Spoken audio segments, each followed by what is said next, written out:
I had been working alone in northern Maine in August 2017, collecting water samples from a small, remote bog for a research project.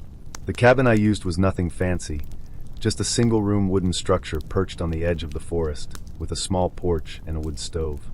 It had a view of the bog that stretched out in a murky, greenish haze, surrounded by a tight ring of pines. The entire area was isolated. The nearest road was miles away, and the only sounds at night were the wind through the trees, the occasional bird or frog, and the subtle hum of insects. I liked it that way. It made the work peaceful, allowed me to focus without distraction. Most days, I was out in the bog until sunset, clambering over moss and boggy soil, taking measurements, recording pH and nutrient levels, sometimes stepping into the shallow water, careful not to fall in. I always made it back to the cabin before dark, but on that particular night, I had lingered longer than usual. I was examining a section of the bog where water pooled unusually deep. By the time I finished and packed my equipment, the sun had fully disappeared behind the trees, and the sky was a deep, dark blue. My watch read 9:45 p.m. when I finally trudged back to the cabin along the narrow trail I had cut through the undergrowth. I realized almost immediately that I had forgotten my headlamp at the wooden platform I used for sampling. Normally, I would have gone back, but I was tired, hungry, and figured it could wait until morning. The thought of walking through the dark bog again was unpleasant, and I wasn't particularly worried. There wasn't supposed to be anyone else around, and the forest was familiar. I locked the cabin door, ate a quick dinner, and settled in for the night. The first few hours were uneventful. I dozed in the corner chair, reading a report on my laptop, the hum of the old refrigerator filling the cabin with a low background noise. Around 2:10 a.m., I woke suddenly. I couldn't place it at first, but there was a rhythmic, wet sound coming from outside, like water dripping on the roof of the porch. Drip, pause, drip, pause. It went on steadily for at least 10 minutes. It was too regular to be a tree branch swaying in the wind, and there was no rain forecasted, no storm moving through. I froze, listening. The sound seemed to be right above my window, the soft tapping echoing in the still night. My heart started to beat faster, though I tried to rationalize it. Maybe a raccoon had climbed up, maybe it was condensation from the humidity dripping off the roof. After a long moment, I decided to check. I grabbed my flashlight, flicked it on, and moved to the door, careful not to make too much noise. When I opened it, nothing immediately jumped out. The roof was empty. There were no low-hanging branches, no puddles collecting above. The forest was silent. The only sound was the echo of my own breathing. I stepped onto the porch, scanning the roof edge, the trees, the cabin's perimeter. That's when I noticed them, a neat line of wet footprints leading from the bottom step of the porch directly to the door. They were narrow, bare, and looked fresh, clearly made in mud, and then left there. I took a step closer, running my gloved fingers over the imprint in the dirt. The mud had dried slightly along the edges, but the shape was unmistakable. Someone, or something, had walked right up to the cabin in the dark. I froze again, flashlight beam trembling in my hands. There was no other disturbance, no broken branches, no sign of a trail from the forest leading to the porch, nothing. Just these footprints, standing alone, heading straight to the cabin. I stepped back inside and locked the door again, trying to slow my breathing. I couldn't explain it. Whoever, or whatever, had made the prints had apparently vanished before I opened the door. I checked every window, peered into the shadows, listened to the silence pressing in from the forest, but there was nothing. I sat in the cabin for the rest of the night, staring out at the dark tree-line, trying to rationalize what had happened. I thought maybe it had been a deer or some other animal, but the prints were unmistakably human. Small, narrow, barefoot. The thought of someone being out there in the woods, silently walking up to the cabin without leaving any other signs, made my stomach knot. I eventually drifted into a restless sleep, keeping the flashlight within reach and my laptop close for comfort. Morning came slowly. The sun barely pierced the trees through the mist.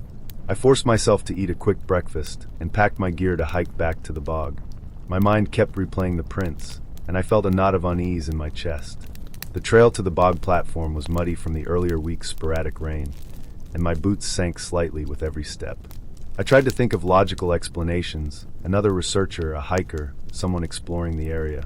But the location was so isolated that the likelihood was minimal.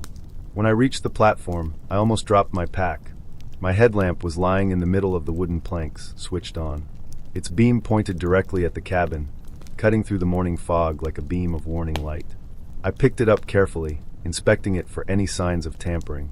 It was clean, dry, with no scratches, no mud, no footprints leading to it. The angle of the light made it clear that it had been deliberately placed there, facing my cabin.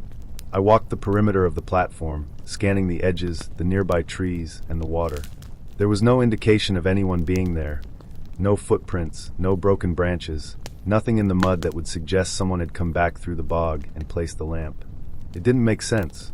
Whoever had done this had done it silently, precisely, and without leaving evidence. The level of calculation chilled me. I took a deep breath and decided to head back to the cabin. The walk was tense. I kept my eyes scanning the tree line, listening to every rustle, every bird call. Even the wind through the pines seemed louder, sharper. By the time I reached the cabin, I had made a decision. I would stay inside until it was light enough to leave for good. I double-checked the locks, reinforced the door with a chair against it, and made sure the flashlight and a knife were within reach. The rest of the day passed slowly. I collected the remaining samples cautiously, never straying far from the main path, and avoided wandering into the shadows near the forest's edge. When I finally left the area later that afternoon, I took a different route back to the road, avoiding the bog entirely.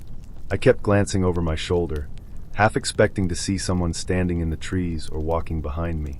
But the forest remained empty, silent except for the normal hum of nature. Looking back now, I can't explain what happened. No signs of anyone else were ever found, no footprints beyond that one line on the porch, no evidence of forced entry, nothing. Yet the headlamp, perfectly positioned, the footprints on the porch, someone had been there. Someone had watched, calculated, and left a message in the only way they could. It wasn't supernatural. It wasn't a trick of the light or the wind. It was human. And that thought, more than anything else, stayed with me long after I left Maine. The idea that someone could move through the forest silently, unnoticed, and get close enough to leave a message without ever being caught. I returned home shaken, but I shared the story with a colleague who had experience in wilderness research. They didn't dismiss it. Instead, they reminded me that remote research cabins, especially in isolated regions like northern Maine, often attract people who think they can explore without being seen. They told me that I had been lucky. Most encounters like this escalate, but I had escaped without confrontation. From that point on, I never left my cabin unsecured, and I always carried a headlamp, even for short trips to the platform.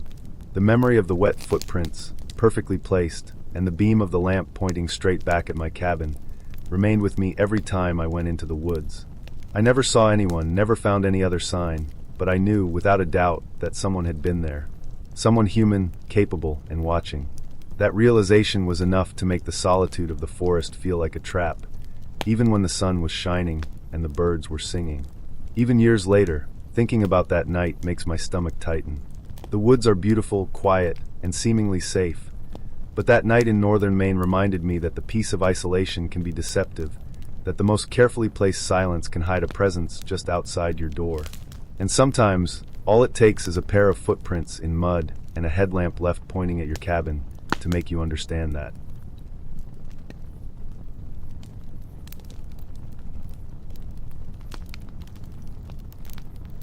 I arrived at the cabin near Rajukin late on a Friday afternoon in September 2023, carrying only a backpack and a small cooler of food.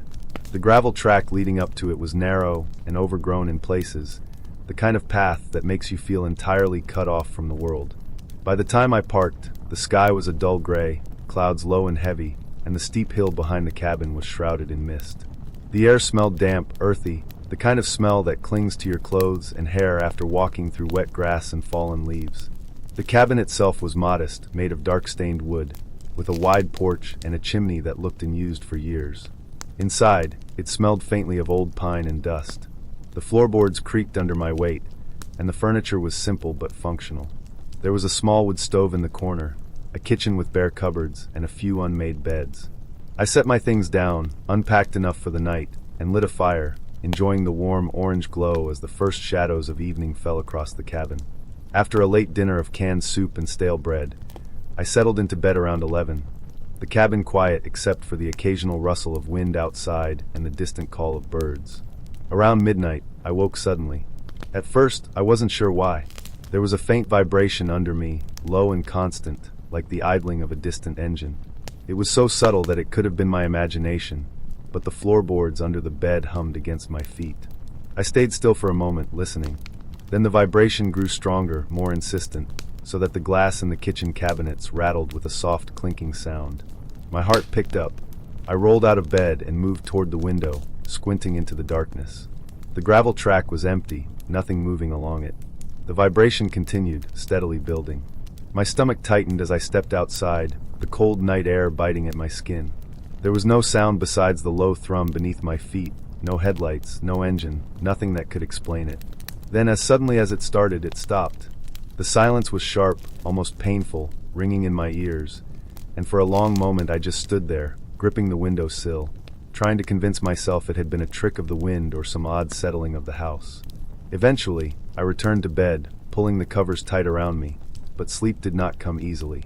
I lay awake, listening to the stillness of the hill behind the cabin, the way the shadows shifted under the dim moonlight, the whisper of trees moving in the wind.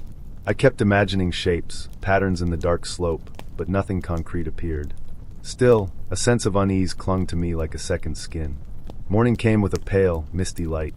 I stepped outside and walked toward the hill behind the cabin to stretch my legs, the gravel crunching under my boots. That's when I saw them, the marks. Long, parallel grooves dug deep into the soft, wet soil, as if something massive had been dragged down the slope, then hauled back up again. They were clean, straight, and precise, leading directly toward the back wall of the cabin, stopping abruptly where the foundation stones began. The earth between the grooves was undisturbed, no tire tracks, no footprints, just those gouges pressed into the mud like they had been carved by some invisible, unstoppable weight. The sight of them made my chest tighten. I crouched closer, running my hands along the edges of the grooves. They were fresh, the soil still damp and soft, and small stones were pressed into the ruts. Whatever had made them had been heavy, immense, and deliberate. I traced the pattern up and down, back and forth, trying to imagine a plausible cause. Could it have been a tree that had fallen and been dragged up and down the hill? But the surrounding woods showed no sign of a fallen tree, no broken branches, nothing. The grooves were unnaturally straight, almost mechanical, and ended exactly at the cabin's foundation. I spent the next few hours inspecting the hill, walking around the perimeter of the cabin, checking the woods, looking for any sign of a vehicle, animal, or human activity that could explain the marks. Nothing. There were no footprints in the mud, no tire tracks on the gravel, no signs of tools or machinery. The hill was steep, the incline at least 40 degrees in places, and the grooves cut directly through the wet grass and loose soil. I stepped carefully down the slope, my boots sinking into the grooves, leaving prints of my own, but there was no sign of any other disturbance. The air was still, almost suffocatingly quiet, broken only by the occasional crow calling from the trees above. I began to feel a creeping sense of dread, the kind that comes from realizing that nature has been altered in a way you cannot explain. Over the next day, I tried to rationalize it. Perhaps a large piece of equipment had been moved during the summer and left impressions in the hill, but there were no signs of tracks leading to or from the area.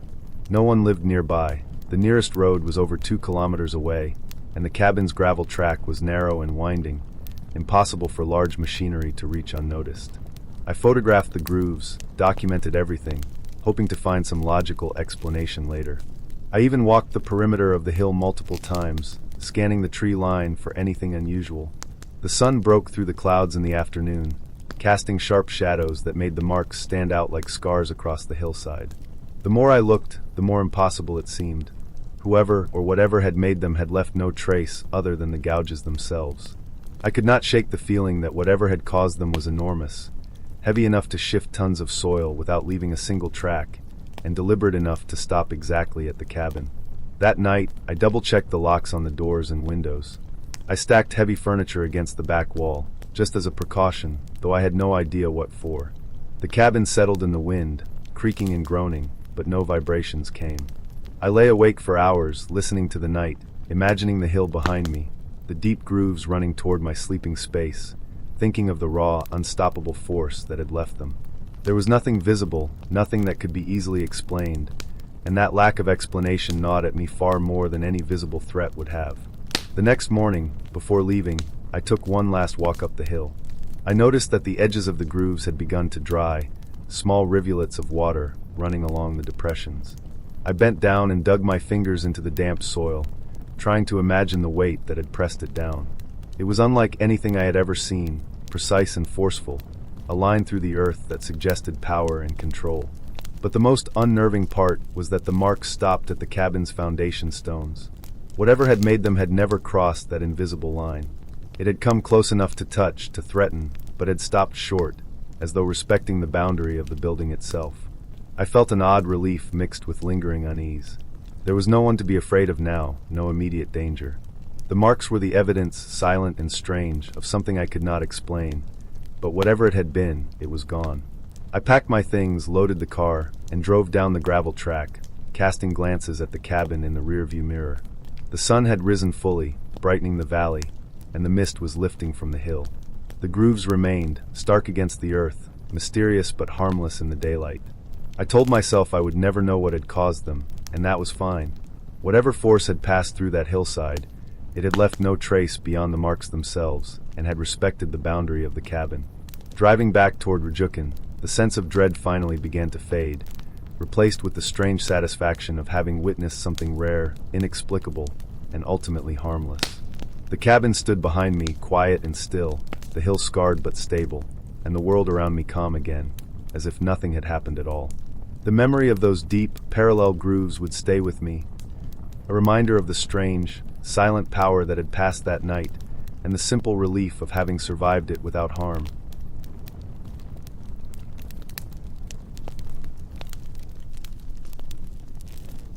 I had planned the trip to my uncle's trapper cabin outside Thunder Bay for weeks.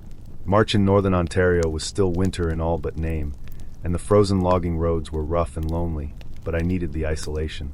My uncle's cabin was small, built from rough-hewn logs, with a single window facing the road and a metal door secured with a latch that had seen decades of winters. It smelled faintly of pine, smoke, and old wool blankets when I arrived, and I had spent the evening chopping and stacking wood for the stove before settling in for the night. The cabin stove was the only real source of heat, a black metal thing that groaned and hissed when burning.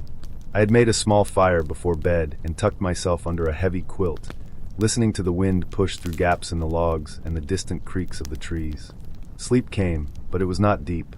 The cold always found a way to creep into the corners of a trapper cabin, no matter how much wood you burned. Around 4:30 a.m., I woke with the air biting through my quilt. My teeth were chattering, and the cold had settled into my bones. I got out of bed, careful not to wake the cabin up with sudden movement, and shuffled toward the stove to throw in more wood. The floorboards groaned under my weight. I could see my breath curling in the air as I opened the small wood box. The stove had cooled more than I realized, and I was grateful for even the faintest warmth that returned when the new logs caught fire. I turned to glance at the window out of habit, and my stomach dropped. It wasn't darkness that pressed against the glass. It was something solid. My first thought was an animal, maybe a moose or a deer wandering close, but the texture was wrong. It looked uneven, almost like fabric. I froze, every instinct screaming that something wasn't right. I crept closer, careful not to make any noise, and squinted. The shape moved, sliding downward in a slow, deliberate way. My heart hammered as the black obstruction gave way, revealing the snowy logging road outside and the trees lining it. And there it was, the back of a head and shoulders, bulky in a dark coat, moving just beyond the reach of the weak morning light. It slipped quietly from view, and for a moment I thought I might be imagining it, but the shadow left a hollow feeling in the pit of my stomach. I stood there for several minutes, unsure whether to call out, stay frozen, or run. My hands shook from the cold and the adrenaline that had kicked in.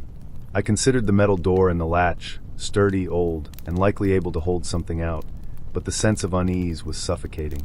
I stared at the road through the window for the rest of the early morning, but nothing returned. No footsteps, no figure, no noise beyond the wind through the trees and the occasional groan of ice settling along the logging road. By the time daylight came, I was exhausted and jittery.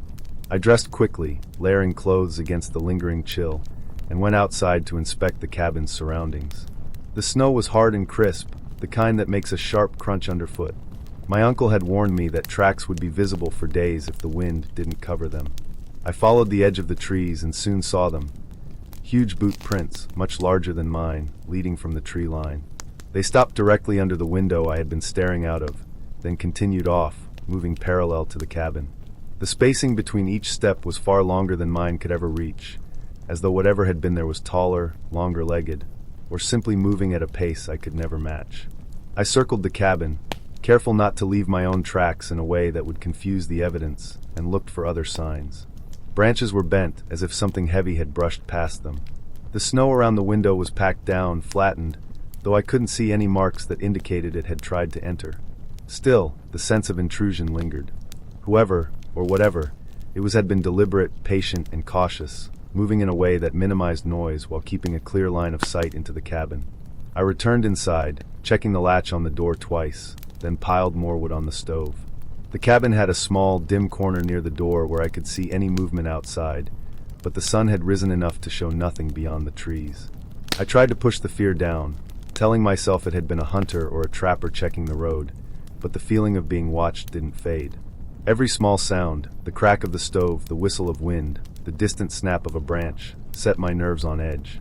I spent the rest of the day outside, chopping more wood, clearing snow from the entrance, and checking traps my uncle had set along the roadside. The air was crisp, almost painfully clean, and the forest around me looked peaceful, but I kept glancing toward the window, expecting to see that dark coat again, that familiar shape peering back. Nothing appeared. That night, I double-checked the door latch, stacked extra logs by the stove, and set the cabin for another night. Sleep came slowly, fitful, with dreams full of shadows moving just beyond the glass, pressing against the window, slipping away too quickly to get a proper look. I kept the flashlight close, though it was unlikely I would use it unless I absolutely had to. The thought of stepping outside in the dark, into the silence of the logging road, was terrifying. When morning came, I went outside again to inspect the tracks more thoroughly. The prints were still visible, undisturbed by the wind. They were enormous, deeply pressed into the snow, and impossible for me to ignore. I followed them cautiously along the edge of the tree line, noting how they moved smoothly, without hesitation, as if the person, or whatever it was, knew the terrain perfectly. The prints disappeared after a few hundred feet, continuing down the road, gradually fading as the snow hardened. There was no sign of struggle, no litter, no indication that anything had been left behind except for the unsettling imprint of presence. I returned to the cabin, shaken but composed. The logs burned steadily, and I made breakfast slowly, letting the stove take the chill out of my bones. By the time my uncle arrived that afternoon, he noticed the tracks immediately. He didn't scold me for leaving the window unshuttered, but instead said quietly, almost matter-of-factly, that people sometimes came through the woods at night. Hunters, trappers, sometimes someone who got lost or was trying to keep out of sight. He suggested I reinforce the window with a thick blanket for the night, which I did without question. I spent the rest of my stay careful, wary, and alert. I moved quietly, checked the stove often, and kept the door latched tightly. Nothing else happened. No figures appeared, no sounds intruded beyond the ordinary wind and creaking trees. When I finally left, I carried the memory with me, the solid black against the glass, the slow slide revealing the shape, the enormous tracks in the snow. It wasn't terrifying in a supernatural way. It was terrifying because it was real. Someone had been there, had watched, and left, leaving behind only the imprint of presence and the realization that in the vast, frozen woods, a person, or something else, could move silently, deliberately, and vanish without a trace. Even now, years later, I think about those tracks and that early morning. The image of the dark coat slipping out of view and the black, uneven texture pressed against the glass is vivid, seared into memory. The sense of being observed, the knowledge that the forest can hide people as easily as it hides shadows, is something I carry whenever I'm alone in the woods. And I learned something important in that cabin. Sometimes, the scariest thing isn't what happens, it's knowing someone could be there, close enough to see you, and you'd never know until it was almost too late.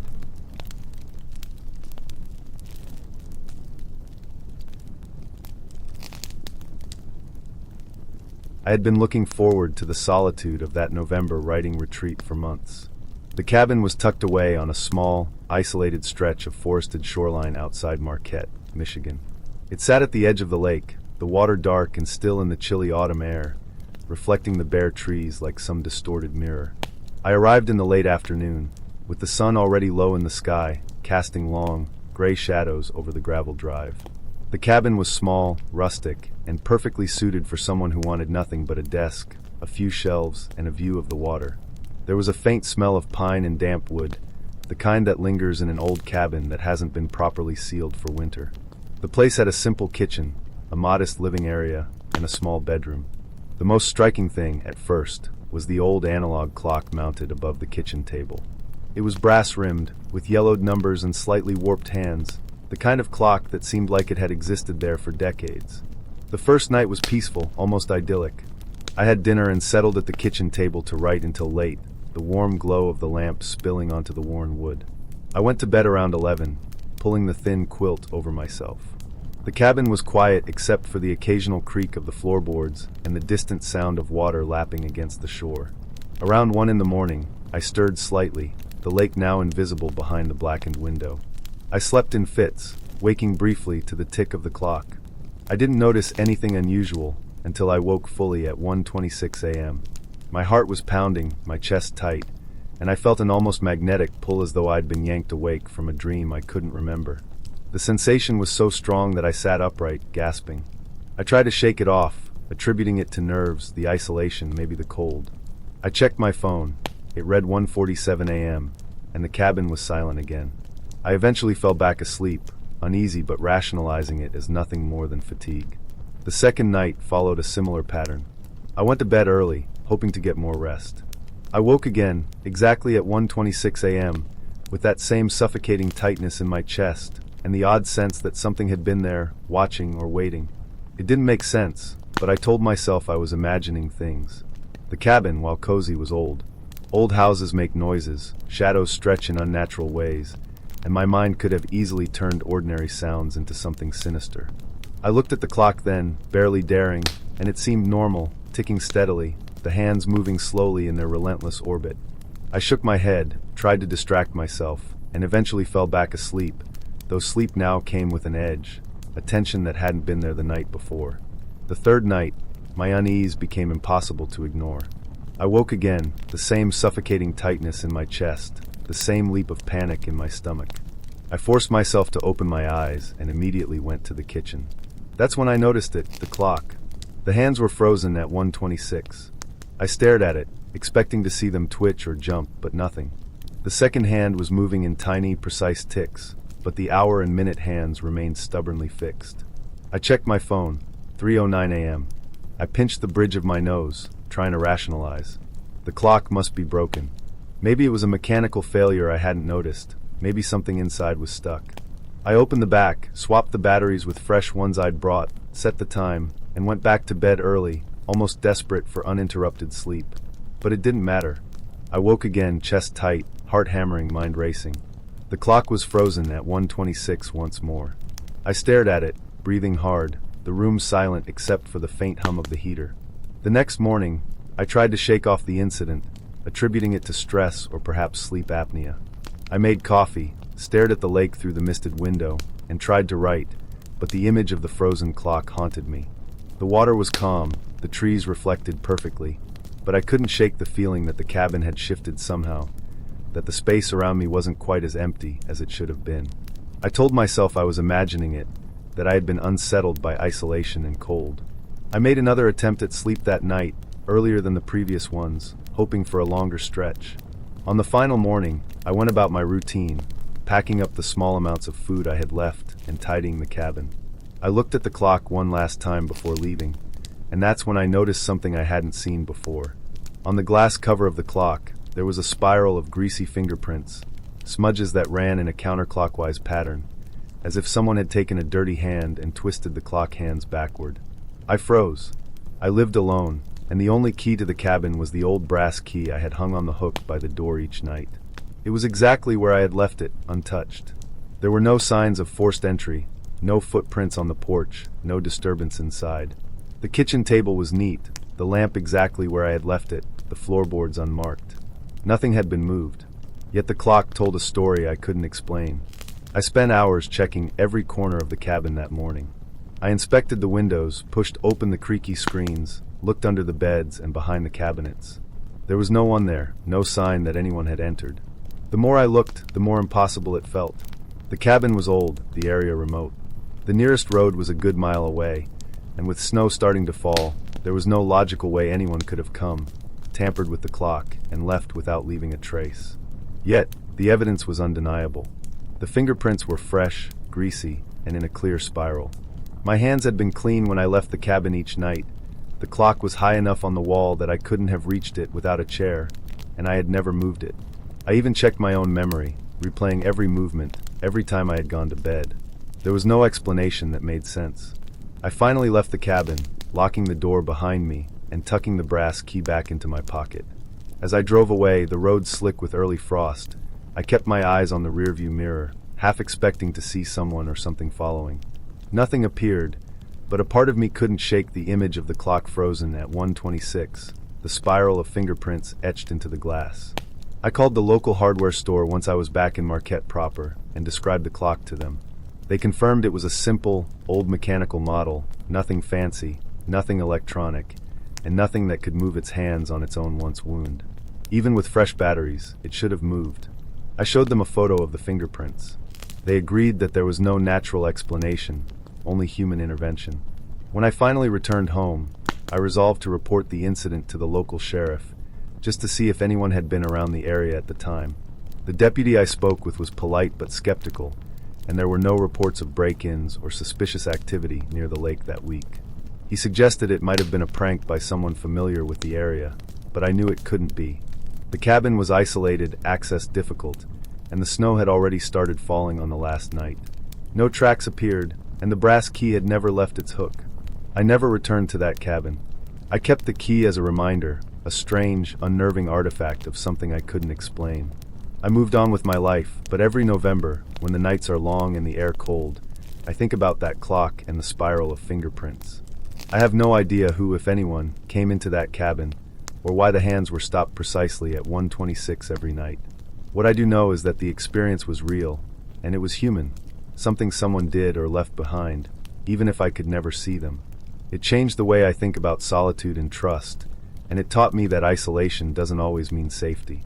Sometimes the world, or parts of it, can reach into places you thought were completely yours, leaving signs you may never fully understand. Even now, years later, the image of the clock remains in my mind, frozen in time at 1:26, and I realize that some mysteries aren't solved, and some encounters, however small or subtle, leave a mark that no explanation can erase.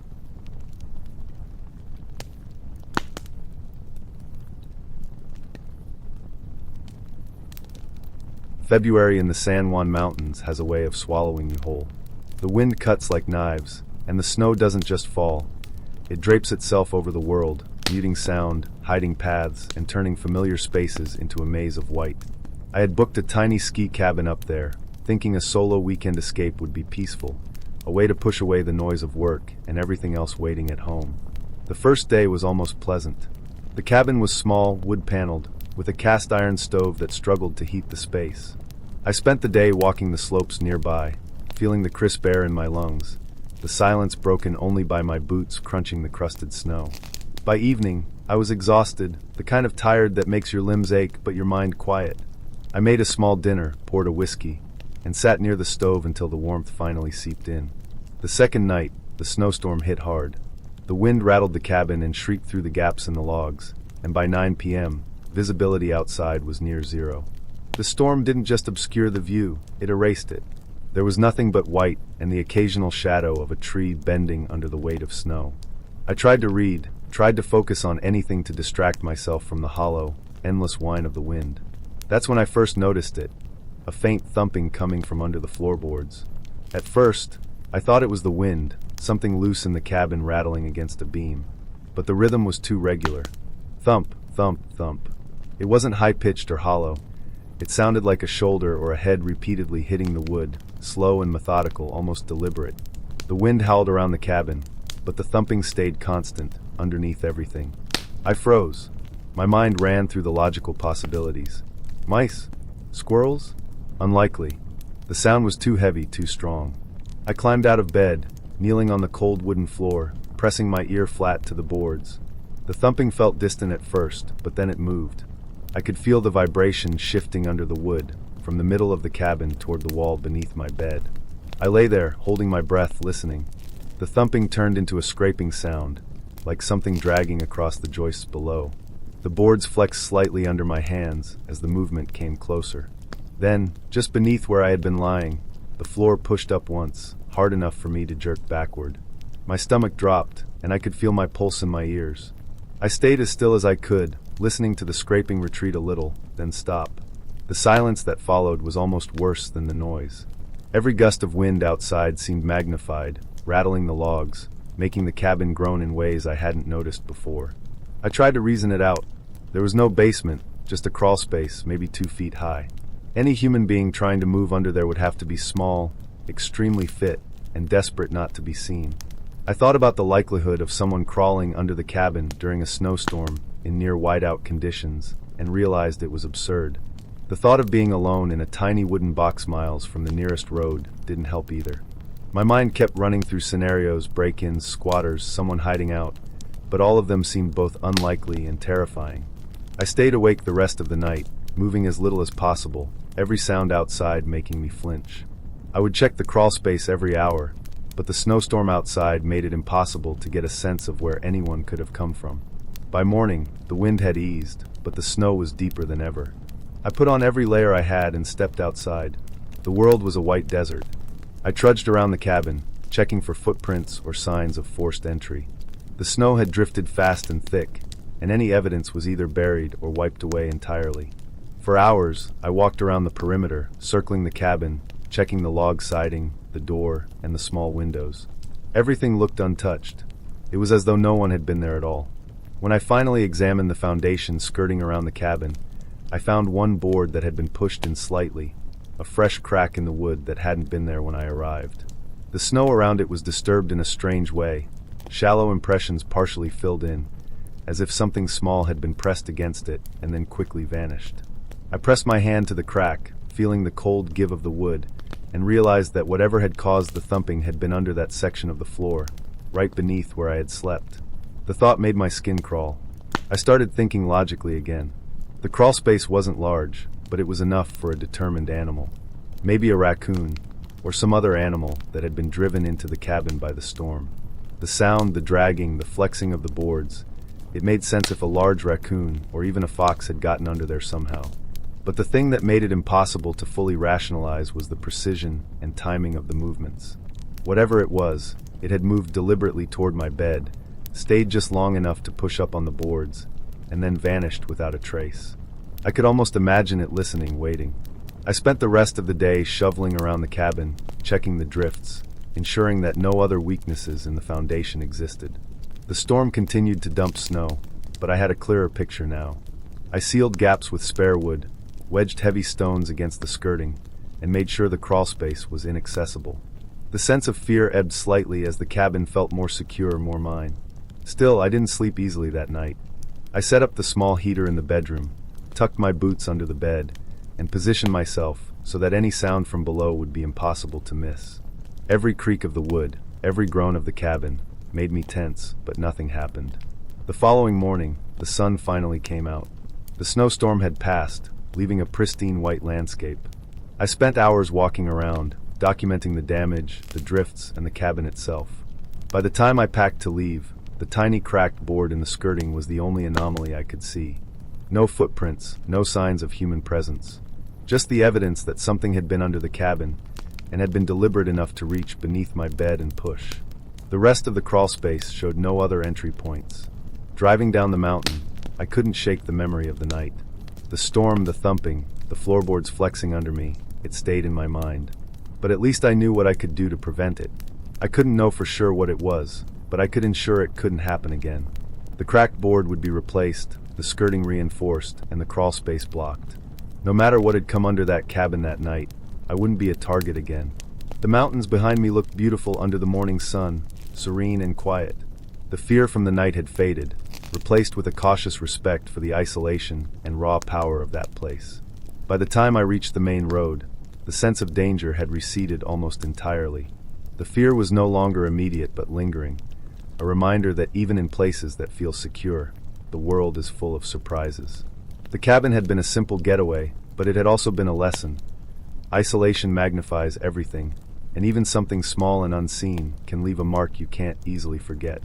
The cracked board remained in my memory as a silent warning, a reminder that some nights, even in the most peaceful places, you are never entirely alone.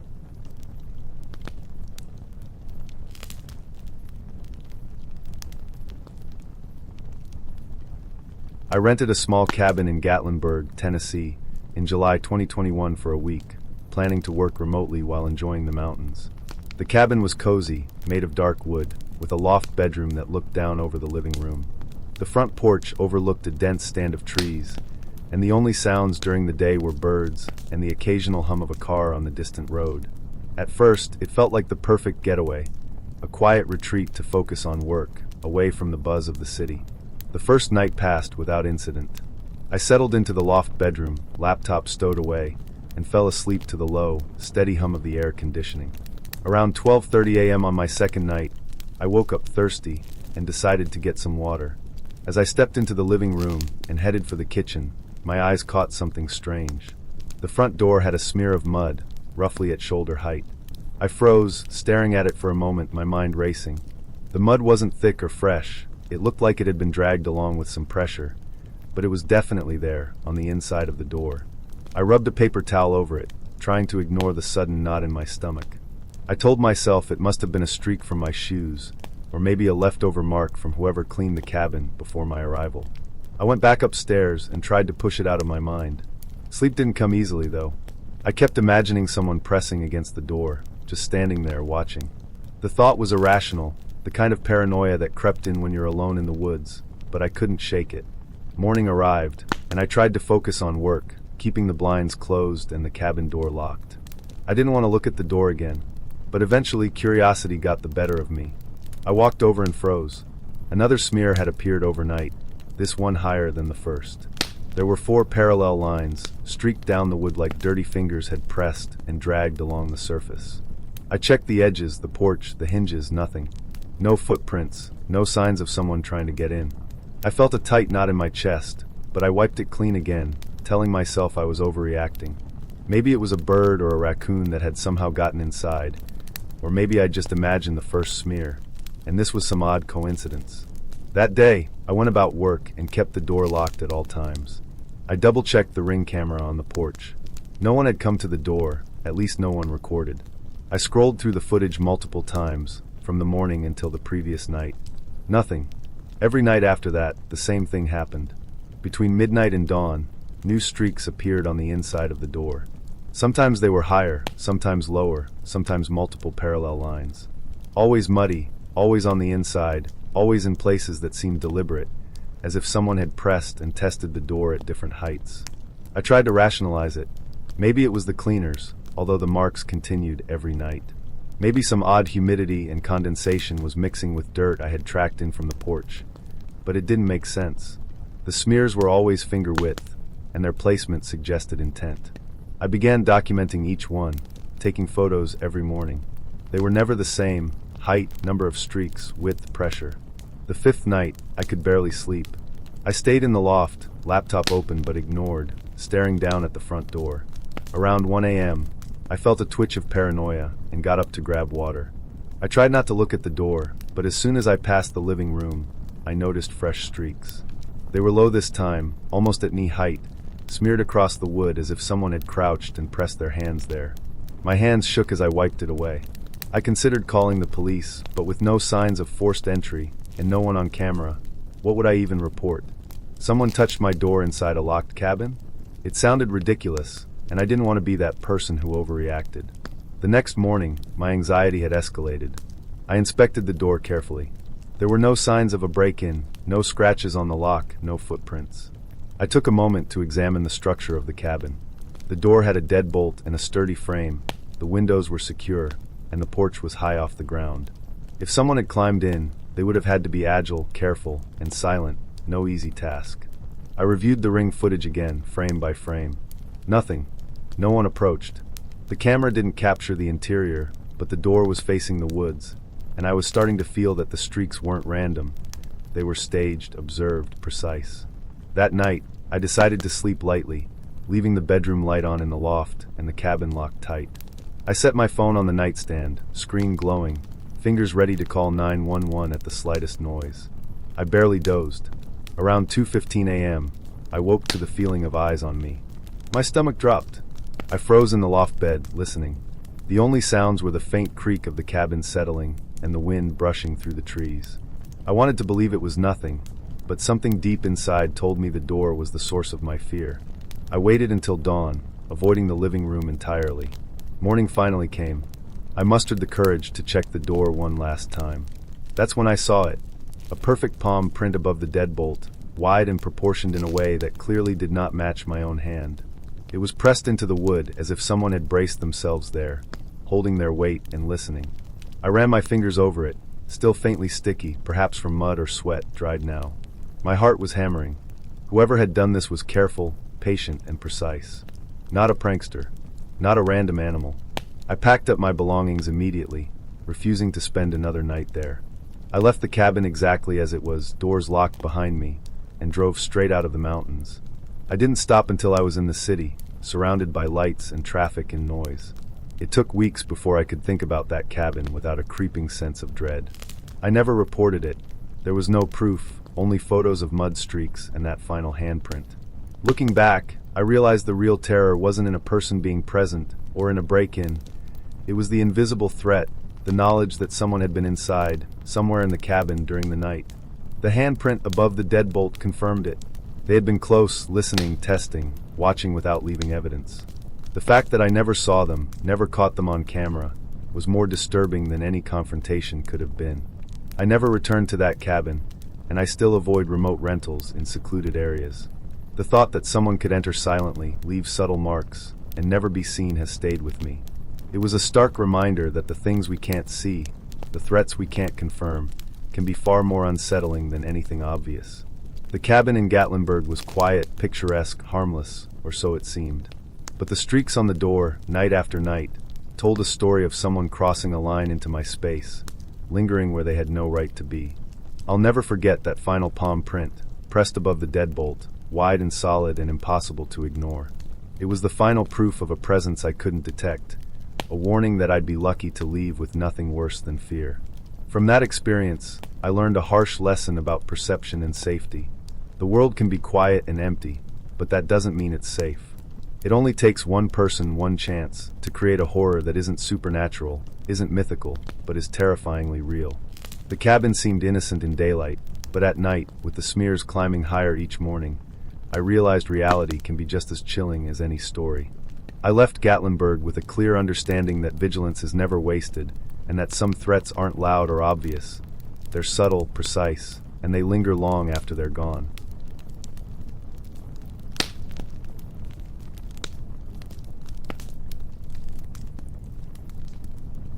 I had been looking forward to a quiet weekend at my cousin's fishing cabin on Lake Washita.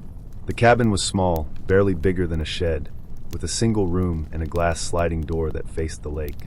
The air smelled faintly of wood smoke and old pine, the kind of smell that makes you feel like you're deep in the woods, completely cut off from everything. I arrived late on Friday, unloaded my gear, and settled in, expecting nothing more than a few quiet nights of fishing and reading. The first night was uneventful. I went to bed early, the soft lapping of water against the shore outside the door lulling me into a light sleep. I had left my phone on the nightstand, thinking I might check the fishing app for weather in the morning.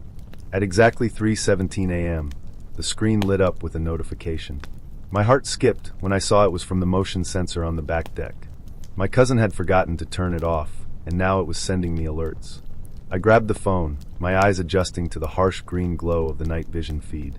The deck looked empty at first, the railing dark and still, the lake stretching out beyond it. And then I saw it, a crouched figure, almost pressed against the glass sliding door. It was blurry like a camera glitch, but I could tell it was human-shaped. My chest tightened, and I forced myself to stare at the screen, trying to convince myself it was just a trick of the camera. I slowly looked over at the sliding door just a few feet from my bed. The room was completely dark, and the deck outside appeared empty. No sounds reached me, no footsteps, no scratching, nothing. The silence was absolute. My pulse was hammering in my ears as I forced myself to pull back the curtain, half expecting to see someone standing there, watching me. But there was nothing. The deck was empty, the trees swaying gently in the night breeze, the lake reflecting a dull shimmer of moonlight. I stayed frozen for several minutes, scanning the glass, straining to hear any sound. Nothing moved. Sleep didn't come back that night. I stayed awake, listening to the lake, glancing at the sliding door every few minutes, and checking the motion sensor feed again and again, though it showed nothing else. In the morning, I reviewed the history on the app.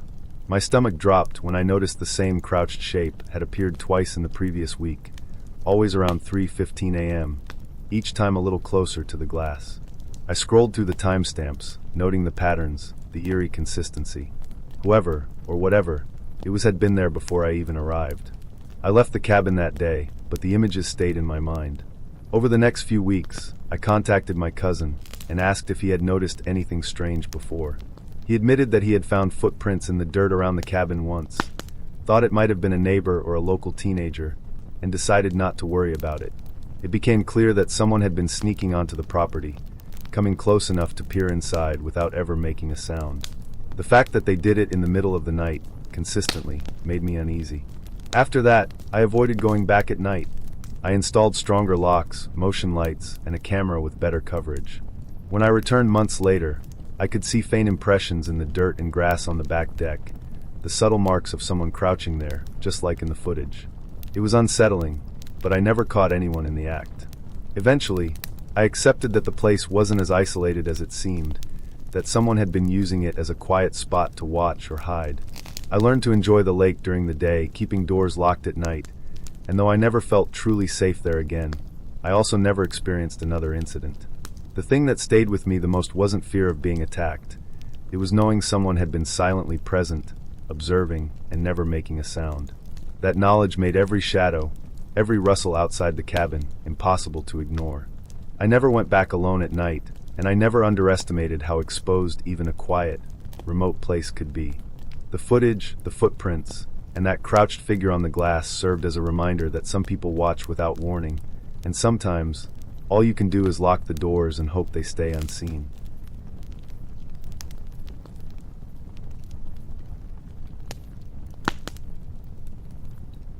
I rented a tiny hunting cabin outside Fairbanks, Alaska, in January 2019, mostly to get away from everything for a couple of days. The cabin was old but sturdy, built from rough logs and tucked back against a stand of spruce and birch. The snow was deep, and the only sound during the day was the wind whispering through the trees and the occasional creak of ice settling. I spent most of the afternoon unpacking and stacking firewood, then got a small fire going in the wood stove. By early evening, I'd eaten, cleaned up, and settled into a chair with a thermos of coffee, just staring at the frost creeping across the small window. I woke around 11:40 p.m., not because I was cold or restless, but because the propane heater that had been humming quietly all evening had gone completely silent. It wasn't unusual for it to sputter out once in a while, but the silence felt heavier than normal, like the cabin itself had been swallowed up by it. I sat up slowly, letting my eyes adjust to the thin streaks of moonlight slicing through the small window. That's when I heard it, the almost imperceptible sound of someone brushing snow off the front door. Slow, deliberate, careful, like they didn't want to be heard. My stomach sank. The knob on the door turned once, slowly, then stopped. My hands tightened around the edge of the chair as I watched the line of moonlight at the threshold, holding my breath. A shadow fell across it, blocking the light for a solid minute. It was long, thin, and still. Every instinct in my body screamed that this was not an animal. I didn't move. I couldn't. After that long minute, the shadow moved away. I didn't see it, didn't hear it walk back into the trees, but I could hear the soft crunch of snow around the cabin. Footsteps, circling, careful, as though someone was walking the perimeter.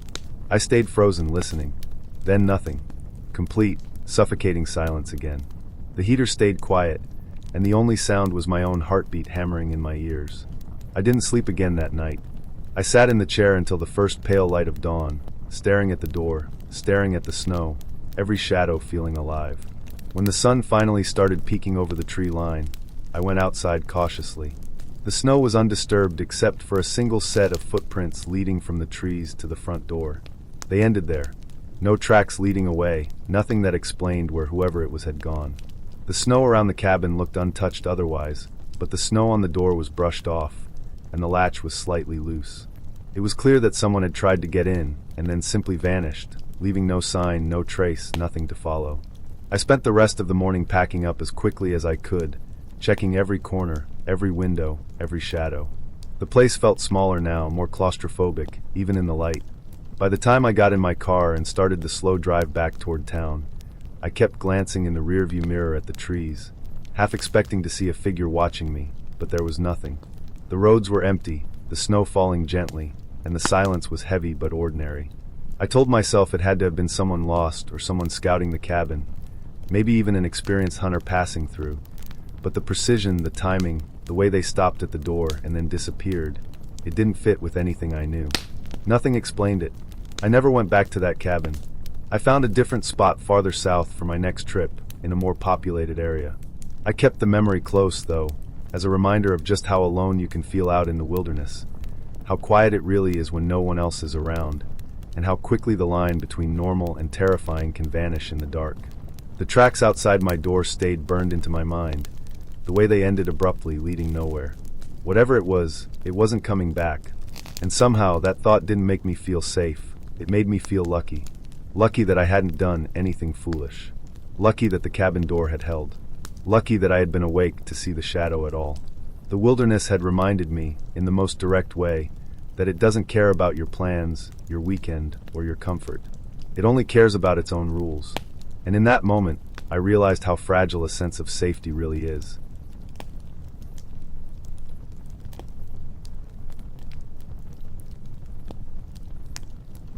I had been looking forward to that weekend for months. In April 2018, 4 of my old basketball teammates and I decided to rent a cabin in the Poconos, Pennsylvania, just to reconnect, shoot some hoops, and drink a little without worrying about work or responsibilities. The cabin was perfect in its isolation, a small, rustic wooden structure tucked away in the trees. The nearest neighbor was at least half a mile away, and there was no cell service once you got close enough. It felt like the kind of place where the world outside simply didn't exist. The first night, we drank more than we probably should have, laughing over old plays and reliving stories that probably weren't as funny as we remembered them. Matt, always the joker of the group, leaned back in his chair and made a comment that got stuck in my mind more than I realized at the time. He said casually, almost too casually, that it would be frighteningly easy for someone to sneak up on a place like this. No neighbors, no cell service, he said, and then laughed it off, finishing his beer in one long gulp. I remember thinking the joke was a little too pointed, but I shrugged it off. By the time we were done drinking, it was past 1 a.m. I took the small back bedroom, the one tucked off to the side, and the others headed to the loft area, where 3 of them would sleep together. The room was quiet, the faint smell of pine from the surrounding forest drifting through the slightly open window. I turned off the lamp, laid down, and tried to sleep. I must have drifted off because the next thing I remember, I woke up to a sound that immediately set my nerves on edge. It was slow, deliberate pacing in the hallway outside my door. The steps were heavy, each one carrying just enough weight to make the old wooden floorboards groan. They stopped, then started again. Stop. Start. The rhythm was unnerving, and for a moment I froze, too confused to move. My first thought was that it had to be Matt, wandering around drunk, not realizing how late it was. I stayed still for a while, listening. The pacing continued, slow and deliberate, and I could hear the faint scrape of something being dragged across the floor. I considered calling out, but my voice felt trapped in my throat. I debated whether to get up and confront whoever it was, but the thought of stepping into that hallway, not knowing what I would find, was paralyzing. Eventually, the sounds faded, and I dozed off again, but sleep was shallow and uneasy, punctuated by brief moments where I thought I heard the steps return. Morning arrived too quickly. The sunlight spilled into the cabin around 8 a.m., and I got up, my legs stiff from lying on the thin mattress. We all gathered in the kitchen for breakfast. I mentioned the pacing in the hallway, describing it as accurately as I could remember. The others looked at me like I was joking. They said they had all slept straight through, which made my stomach tighten. 3 of them had been in the loft, a single room with enough beds for all of them. None of them had gotten up, they insisted. I told them what I heard, the pacing, the heavy steps, the dragging sound. We all fell silent for a moment. Then Matt, scanning the floor, noticed a mark. At first, it looked like a scuff, but when we followed it with our eyes, we realized it was a single long, dark line across the hallway. It began near the back door, the entrance to the cabin, and stretched all the way to my bedroom.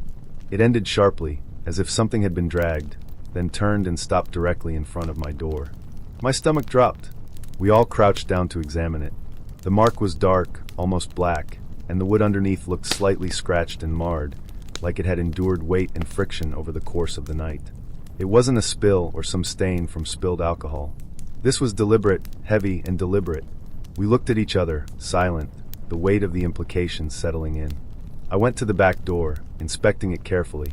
There were no signs of forced entry, no broken locks, nothing that screamed someone had gotten in through conventional means.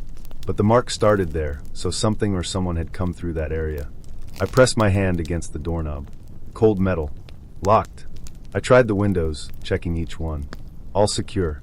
We spent the morning trying to rationalize what had happened. Maybe it was an animal, but the mark was too precise, too straight, the end point too deliberate. And the pacing, it wasn't a sound a raccoon or a deer could make.